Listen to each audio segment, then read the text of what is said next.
కొర్రా blogs అన్నమాట. ఈ రోజు మనం చేస్తున్నది ఏంటి అంటే చికెన్ కర్రీతో పాటుగా మనం బిర్యానీ చేస్తున్నాం అని అనుకుంటున్నారా?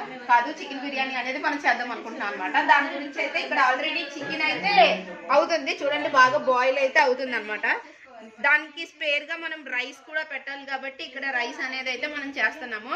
ఈ రైస్ లోని మనం ఇక్కడ జనరల్ గా మనకి నార్మల్ గా వాటర్ వేసుకుని అయితే చేయమన్నమాట. ఓన్లీ ఫస్ట్ వాటర్ అనేది మనకి బాయిల్ అవ్వడం అయినప్పుడు దీంట్లోనే మనము కొంచెం కొలిండర్ లీవ్స్ అండ్ దాల్చిన చెక్క, సోయిన్స్ అంటే బిర్యానీ సామాన్లు అన్నీ కూడా ఇందులో వేయాలి.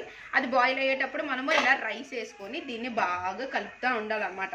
కలిపేసి ఓన్లీ 70% మాత్రమే ఇది అన్నం అనేది అవ్వాలి. ఎందుకు 70% అంటే ఆఫ్టర్ ఆ 30% కూడా మనం ఇందు మీద వేసేసి దమ్ అనేది పెట్టేటప్పుడు ఆ 30% కూడా అయిపోతుంది. అది అయ్యేటప్పుడు ఎలా ఉంటుంది అనేది అయితే మనం చూద్దాము. అంతవరకు వెయిట్ చేయండి. ఓకే, చికెన్ బిర్యానీ ఇదిగోండి ఇలా మనం స్పేర్ చేసుకొని పెట్టుకుంటే ఇలా ఉంటుంది అనమాట. ఇది కొంచెం ఇప్పుడు ఏం చేయాలి అంటే 70% మాత్రమే అయింది కాబట్టి దీన్ని మనం తీసుకెళ్ళి మళ్ళీ పొయ్యి మీద పెట్టి కొంచెం సేపు అనేది దీన్ని బాయిల్ చేయాలన్నమాట. చేసినట్టయితే ఫైనల్ గా మనం చికెన్ బిర్యానీ రెడీ అయిపోతుంది. Let's go. అది అయిపోయిన తర్వాత ఫుడ్ తినేటప్పుడు ఎంత టేస్టీగా ఉంది అనేది అయితే మా ఇంట్లో వాళ్ళు తినిన తర్వాత చెప్తారు. ఓకేనా?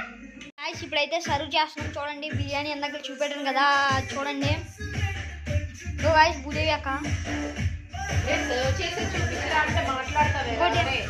సర్వ్ చేస్తున్నారు గాయస్. అందరూ ఒక్కొక్క పీస్ చూడండి గాయస్. లెగ్ పీస్ అయితే అది మంచిగా బాయిల్ అయితే అయ్యింది గాయస్. దీని కలర్ చూసారా, అక్కడక్కడ white and red colour pieces అలా పడుతున్నాయా? ఎందుకంటే ఫుడ్ కలర్ వేసారు గాయస్. ఇదైతే